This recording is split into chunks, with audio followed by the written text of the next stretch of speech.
Hello, मैं हर्षित गुप्ता और आप देख रहे हैं हमारा यूट्यूब चैनल हर्षित फिजिक्स। फिजिक्स के कॉन्सेप्ट को सिंपल और इजी तरीके से समझने के लिए हमारे चैनल को सब्सक्राइब करें और शेयर करें। इलेक्ट्रोस्टैटिक्स की सीरीज में हमने बात करी थी कि किस तरह से चार्जेस के बीच फोर्स काम करता है। ठीक है, आज हमारा एक नया टॉपिक है इलेक्ट्रिक फील्ड, जो बिल्कुल नया कॉन्सेप्ट है और जो बहुत जरूरी है। ठीक है, तो आज का हमारा टॉपिक है कॉन्सेप्ट ऑफ इलेक्ट्रिक फील्ड। ठीक है, तो ये जो कॉन्सेप्ट है ये एक तरह से पूरी इलेक्ट्रोस्टैटिक्स का सेंट्रल कॉन्सेप्ट, सेंट्रल कॉन्सेप्ट मतलब इसके बिना पूरी इलेक्ट्रोस्टैटिक्स बेकार है ना। ये बिल्कुल बीच में बहुत जरूरी है पूरी इलेक्ट्रोस्टैटिक्स को समझने के लिए। दूसरी बात एक और, ये एक एब्स्ट्रैक्ट कॉन्सेप्ट है। एब्स्ट्रैक्ट या एक तरह से हम बोल सकते हैं इमेजिनरी कॉन्सेप्ट है। अब लेकिन है लेकिन बड़ा जरूरी है ना, बिना इसके बड़ा काम नहीं चलेगा हमारा। है बड़ा जरूरी, तो ये है बड़ा नेसेसरी, लेकिन है एब्स्ट्रैक्ट। ठीक है, तो इसको आज हम समझते हैं क्या होता है। तो इलेक्ट्रोस्टैटिक्स में हमने ये पढ़ा कूलॉम में कि दो चार्जेस के बीच फोर्स काम करता है। ठीक है, अगर कोई दो चार्जेस हैं Q1 Q2 तो उनके बीच एक फोर्स काम करता है। ठीक है, अब ये फोर्स काम करता है और दोनों एक दूसरे को टच नहीं करते तब भी फोर्स काम करता है ना। मैकेनिक्स में हम नॉर्मली ये पढ़ते हैं कि जब कोई बॉडी एक दूसरे पर फोर्स लगाती है तो फोर्स काम करता है। ठीक है, लेकिन यहाँ पर ये फोर्स बिना एक दूसरे चार्ज के टच करे हुए भी काम करता है। तो इसके बारे में लोगों ने सोचा। ठीक है, तब ये जब सोचा तो एक नया कॉन्सेप्ट निकला, वही कॉन्सेप्ट है फील्ड का कॉन्सेप्ट। ठीक है, तो ये बात है कि जब भी दो बॉडीज के बीच एक नॉन कांटेक्ट फोर्स काम करता है, तो ये जो नॉन कांटेक्ट फोर्स है ये कैसे काम करता है, ये फोर्स एक फील्ड बनाता है। ठीक है, और उस फील्ड के द्वारा ही ये फोर्स काम करता है। ठीक है, तो ये दो फोर्सेस के बीच जो इलेक्ट्रिक फोर्स होता है ये एक नॉन कांटेक्ट फोर्स होता है। ऐसे ग्रेविटेशन फोर्स होता है, वो भी एक नॉन कांटेक्ट फोर्स होता है। जैसे कोई चार्ज अपने चारों तरफ क्या बनाता है, एक इलेक्ट्रिक फील्ड बनाता है, ऐसे ही कोई मास अपने चारों तरफ क्या बनाता है, एक ग्रेविटेशन फील्ड बनाता है। ठीक है, इस फील्ड का जो कॉन्सेप्ट है वो सबसे पहले दिया था एक हमारे जाने माने साइंटिस्ट थे, माइकल फेराडे। इन्होंने फील्ड का कॉन्सेप्ट सबसे पहले दिया था। ठीक है, इन्होंने बहुत कुछ बताया। एक्चुअली ये एक पुअर फैमिली से बिलोंग करते थे और इनको मैथमेटिक्स की इक्वेशंस से थोड़ा डर लगता था। मतलब ज्यादा पढ़े लिखे नहीं थे, किसी बहुत बड़ी यूनिवर्सिटी से इन्होंने बहुत कुछ नहीं पढ़ा था, इसलिए इनको मैथमेटिक्स की बड़े बड़े इक्वेशन सॉल्व करना थोड़ा अच्छा नहीं लगता था। न्यूटन जैसे न्यूटन एक बड़े फिजिसिस्ट के साथ साथ एक बड़े बड़े मैथमेटिशियन भी थे, है ना, तो वो बड़े बड़े इक्वेशंस को सॉल्व करते थे। तो इनको ये सब समझ नहीं आता था इतना। ठीक है, इनकी एक स्ट्रेंथ थी, ये बस एक्सपेरिमेंट करते थे और एक्सपेरिमेंट ही इनकी पावर थी और उसी से बड़े अच्छे अच्छे रिजल्ट निकाल के लाते थे, बहुत बड़ी बड़ी बातें करते थे। ठीक है, तो इन्होंने बहुत काम किया, यहाँ तक कि ये हम बता दें आप लोग को, आइंस्टाइन के रूम जो था, आइंस्टाइन के रूम में तीन मेन जो साइंटिस्ट उनकी फोटो लगी थी। वो तीन साइंटिस्ट कौन कौन से, पहले जो थे वो थे न्यूटन और दूसरे थे मैक्सवेल और तीसरे यही फैराडे थे। तो आप लोग समझ सकते हैं कितना काम इन्होंने फैराडे ने किया होगा। ठीक है, खैर, तो इस तरह हम इलेक्ट्रिक फील्ड के कॉन्सेप्ट को समझते हैं कि क्या होता है।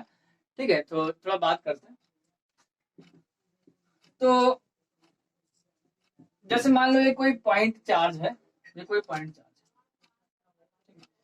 इस पॉइंट चार्ज के पास अगर कोई दूसरा चार्ज आएगा, ठीक है, ये मान लेते कोई Q0 चार्ज आएगा, तो क्या ये चार्ज क्या करेगा, इस पर फोर्स लगाएगा। ठीक है, तो इसके फोर्स का हम जहां तक एक्सपीरियंस कर पाएंगे वहां तक का जो फील्ड होगा वही एक्चुअली इस चार्ज का इलेक्ट्रिक फील्ड होगा। ऐसे ही समझ लो, जैसे मान लो एक हर एक डॉन का अपने एरिया में अपना एक एरिया होता है, हर एक डॉन का अपना एक एरिया होता है, नहीं होता। और उस एरिया में अगर कोई दूसरा डॉन आ जाए तो क्या होगा, तो वो डॉन उस पर कुछ रिएक्ट करेगा, है, एक तरह से फोर्स लगाएगा। ठीक है, तो वही समझ लो, ये डॉन ही को ही समझ लो चार्ज। ठीक है, चार्ज भी एक तरह का डॉन ही है कि चार्ज का अपना एक फील्ड होता है और उस फील्ड में कोई दूसरा चार्ज अगर आएगा तो क्या होगा, वो चार्ज उस पर फोर्स लगाएगा ना, अट्रैक्शन या रिपल्सन फोर्स काम करेगा। तो जितने एरिया तक वो फोर्स का हम एक्सपीरियंस कर पाएंगे उस एरिया को हम इलेक्ट्रिक फील्ड नाम देते हैं। इस चार्ज का जो अपना इलाका है, अपना जो एरिया है, उसको उसका नाम क्या है, इलेक्ट्रिक फील्ड है। ठीक है, तो किसी चार्ज की चारों तरफ का वो फील्ड जहां तक किसी दूसरे चार्ज को अगर हम इसके अंदर लेके आए तो इसके द्वारा उस पर लगने वाला जो फोर्स है, इलेक्ट्रिक फोर्स है, उसको हम एक्सपीरियंस कर पाए। ठीक है, वहां तक का जो फील्ड होता है वो इलेक्ट्रिक फील्ड होता है।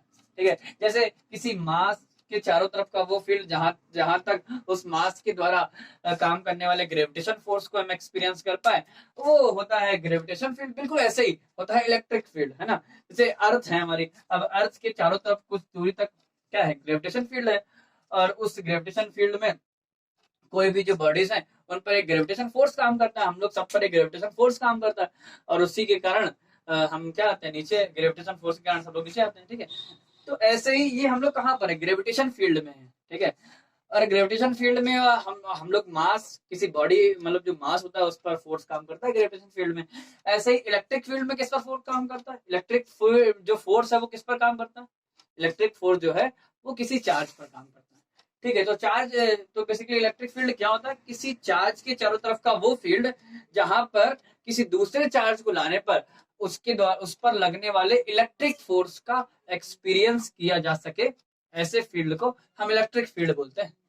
ठीक है, the field around a charge into which on carrying another charge the force of electric force of attraction और रिपल्सन कैन बी एक्सपीरियंस। ठीक है, this field is known as the electric field of the charge. ठीक है, तो हर charge की अपनी एक electric field होती है, तो अगर कोई चार्ज है तो उसके चारों तरफ इलेक्ट्रिक फील्ड तो होगा ही। ठीक है, तो ठीक है, जिस तरह से एक मैग्नेट के चारों तरफ एक मैग्नेटिक फील्ड होता है, बिल्कुल उसी तरह एक चार्ज के चारों तरफ एक इलेक्ट्रिक फील्ड होता है। अब फैराडे ने इलेक्ट्रिक फील्ड के बारे में क्या बात बताई, जरा इसको समझते हैं। ठीक है, जैसे मान लेते हैं ये कोई चार्ज है, इस चार्ज के चारों तरफ जो फील्ड है वो फील्ड क्या होगा, इलेक्ट्रिक फील्ड होगा। ठीक है, इसको इलेक्ट्रिक फील्ड को हम ए से रिप्रेजेंट करते हैं। ठीक है, फैराडे ने ये बताया इलेक्ट्रिक फील्ड कैसे बनता है, मतलब किस तरह से ये फोर्स लगता है दो चार्जेस के बीच बिना टच करे हुए। तो फैराडे और न्यूटन थोड़ा सा अलग अलग बात करते थे।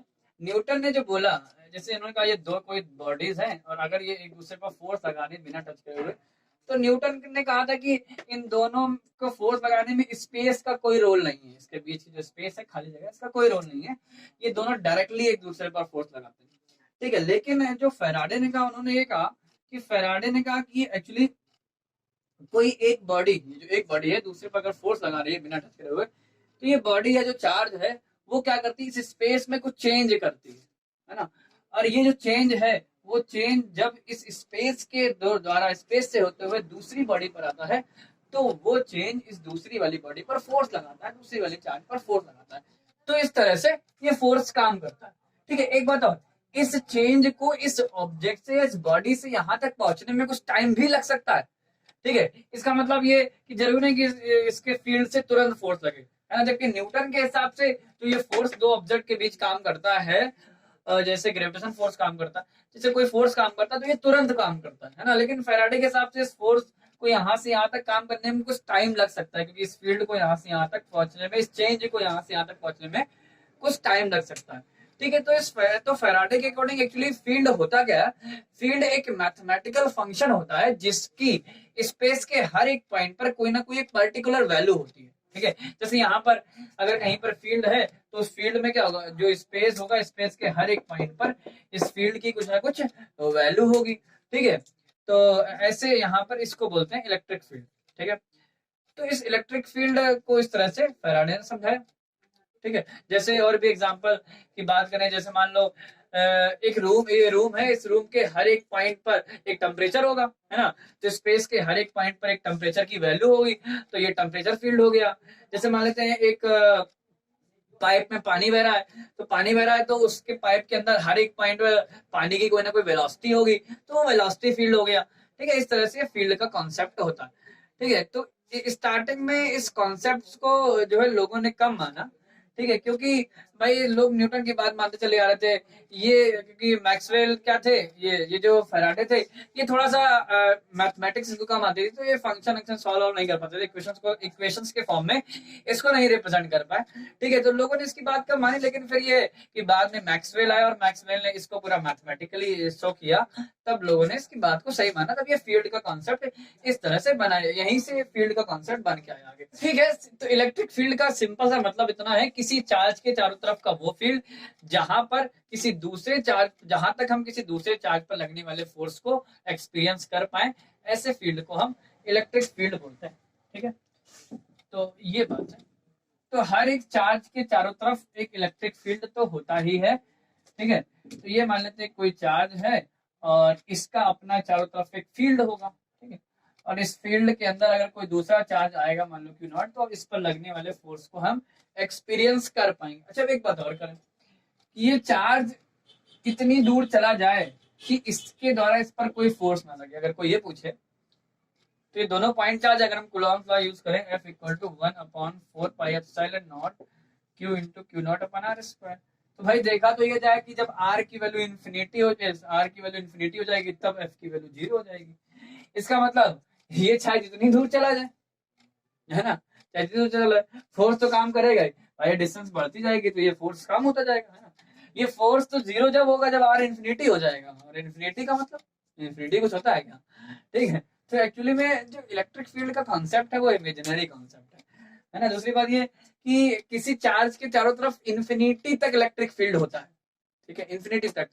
बस ये बात है कि हम लोग उसको एक्सपीरियंस जब जहां तक कर पाते हैं वहां तक हम उसको फील्ड, उसका इलेक्ट्रिक फील्ड बोल देते हैं, है ना। जैसे हम कहें कि अगर ये डिस्टेंस इतनी बढ़ती चली जाएगी, इतनी बढ़ती चली जाएगी, अगर आर की वैल्यू बहुत ज्यादा हो गई तो आर स्क्वायर की वैल्यू और ज्यादा हो जाएगी, तो ये जो एफ आएगा वो इतना छोटा आएगा, इतना छोटा आएगा कि हम इसको एक्सपीरियंस ही नहीं कर पाएंगे, तो हम बोलेंगे कि वहां पर इसका कोई इलेक्ट्रिक फील्ड नहीं है। ठीक है, तो सिंपली ये बोलो किसी चार्ज, ये चार्ज जितना बड़ा होगा उस उतनी दूर तक हम इसके फोर्स का एक्सपीरियंस कर पाएंगे। ठीक है, तो ये हमारा इलेक्ट्रिक फील्ड का छोटा सा कॉन्सेप्ट है। ठीक है, अब जरा एक चीज और समझते हैं।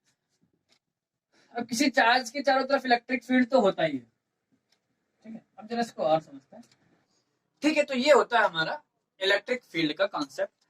अब इलेक्ट्रिक फील्ड ज्यादा है या कम है, स्ट्रांग है या वीक है, इसको कैसे समझा जाए? तो इसको समझने के लिए एक फिजिकल क्वांटिटी बनाई गई, उसका नाम है intensity of electric field. Intensity of electric field मतलब इसके द्वारा हम ये पता चलेगा कि इलेक्ट्रिक फील्ड कितना ज्यादा या कम है, कितना स्ट्रांग या वीक है। ठीक है, इसको हम स्मॉल कैपिटल ई से रिप्रेजेंट करते हैं। अब ये होती क्या, जरा समझते हैं। जैसे मान लेते हैं कोई इलेक्ट्रिक फील्ड है, मान लेते हैं ना, कोई चार्ज है, उसका अपना कोई इलेक्ट्रिक फील्ड है, मान लेते हैं क्यू, कोई चार्ज है, इसका अपनी चारों तरफ एक इलेक्ट्रिक फील्ड है।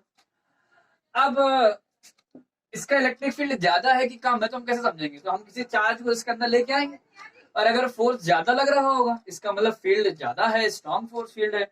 अगर फोर्स कम लग रहा होगा तो फील्ड कम है ना, वीक है। तो हमने क्या किया, मान लेते कोई चार्ज को लेके आए, किसी दूसरे चार्ज को मान लो लेके आए हम क्यू नॉट चार्ज को, इस क्यू नॉट चार्ज को इसके अंदर लेके आए। ठीक है, तो कुछ फोर्स काम करेगा, और फोर्स जितना काम करेगा उस हिसाब से इलेक्ट्रिक फील्ड इंटेंसिटी हो जाएगी। अब कोई कहते हैं हम क्यू नॉट को ही क्यों लाए, कोई कहते हैं हम क्यू1 ले आए, कोई कहते हैं हम क्यू4 ले आए, है ना, कुछ भी ला सकते हो। तो अब अगर अलग अलग चार्ज लाओगे तो इस पॉइंट पर फोर्स भी अलग अलग काम करेगा भाई। Formula F equal to 1/4 pi epsilon nought Q into Q nought upon R square होता है। तो अगर ये क्यू नॉट को हम चेंज करेंगे, दूसरे वाले चार्ज को चेंज करेंगे, तो फोर्स भी बदलेगा। तो अब हम कैसे डिफाइन करें कि इस पॉइंट पर इलेक्ट्रिक फील्ड इंटेंसिटी कितनी है, जबकि इस इलेक्ट्रिक फील्ड इंटेंसिटी जो है इस सोर्स चार्ज की अपनी प्रॉपर्टी है। मतलब ये जो इलेक्ट्रिक फील्ड बन रहा है वो किसके द्वारा बन रहा है? इस क्यू चार्ज के द्वारा। यहाँ पर जो क्यू चार्ज है ये कौन सा चार्ज है? सोर्स चार्ज है, जिसकी इलेक्ट्रिक फील्ड बनी है अपनी। ठीक है, और ये इस पर डिपेंड करेगी, इस आने वाले चार्ज पर थोड़ी डिपेंड करेगी। आने वाला चार्ज कितना भी, उससे क्या फर्क पड़ता है?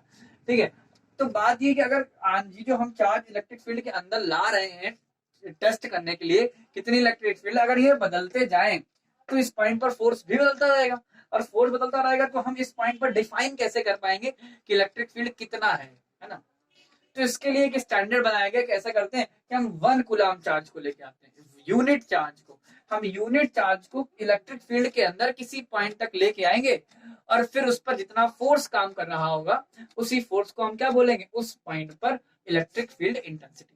ठीक है, तो मान लेते हैं कि किसी क्यू चार्ज को लाने में, ठीक है, मान लेते हैं कि the electric force on the charge Q is equal to F। मतलब ये कि इस Q चार्ज को इस इलेक्ट्रिक फील्ड के अंदर हम लेके आए किसी पॉइंट पर, मान लेते हैं ये P पॉइंट है, और इस P पॉइंट पर लेके आए, मान लेते हैं Q चार्ज है, ठीक है, या हाँ चलो मान लेते हैं, कुछ भी मान लो, ये चार्ज मान लेते हैं Q डैश, या Q चार्ज मान लो या Q नॉट मान लो, ठीक है। तो मान लेते हैं कि किसी इलेक्ट्रिक फील्ड था, ये इलेक्ट्रिक फील्ड किसी Q चार्ज का, और इस पॉइंट P पर, इस P पॉइंट पर हम किसी चार्ज Q नॉट को लेके आए, तो the electric force on the charge Q nought equal to F हमने मान लिया। अगर Q नॉट चार्ज पर जो फोर्स लग रहा है वो F लग रहा है, तो एक चार्ज पर कितना लगेगा, यूनिट चार्ज पर F अपॉन Q नॉट लगेगा, और इसी को हम क्या बोलते हैं, इलेक्ट्रिक फील्ड इंटेंसिटी। तो यही हो गया E equal to F upon Q nought. तो ये एक फॉर्मूला आ गया इलेक्ट्रिक फील्ड इंटेंसिटी का, ठीक है। E equal to F upon Q nought होता है। यहाँ पर F क्या है, F है फोर्स। कौन सा फोर्स, किसी टेस्ट चार्ज को उस पॉइंट पर हम लाएंगे और फिर देखेंगे कितना फोर्स लग रहा है, ठीक है।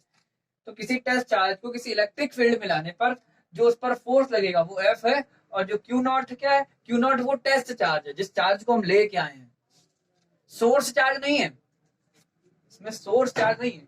ये चार्ज ध्यान रखना कौन सा चार्ज है, ये चार्ज जिसको हम लेके आए वो चार्ज है, ठीक है। तो यहाँ पर ये फॉर्मूला आ जाता है E is equal to F upon Q nought. तो ये E क्या है, इलेक्ट्रिक फील्ड इंटेंसिटी है। और इस E की अगर हम वैल्यू, ये तो फॉर्मूला आ गया, इसके हम यूनिट भी निकाल सकते हैं। यूनिट क्या है, न्यूटन पर कूलम आ जाएगी। इसकी डायमेंशन भी निकाल सकते हैं, जैसे फोर्स की डायमेंशन होती है हमारी MLT-2, ठीक है भाई। Q F बराबर ma फॉर्मूला होता है, यहाँ से फोर्स मास की तो m हो गई और एक्सीलरेशन की LT-2 हो गई, तो इसकी फोर्स क्या जाएगी, MLT-2 अपॉन Q बराबर IT होता है ना, I की एम्पियर हो गई और A और T हो गई है ना इसकी। तो अगर इसकी हम डायमेंशन निकालें, डायमेंशन फॉर्मूला, तो ये आ जाएगा M और L और T -3 और A -1, ये आ जाएगी, ये आ जाएगी डायमेंशन से, डायमेंशनल फॉर्मूला किसका, इलेक्ट्रिक फील्ड का, ठीक है। तो ये आ जाएगा, इस तरह से हम इलेक्ट्रिक फील्ड की बात, ठीक है। Thank you for watching.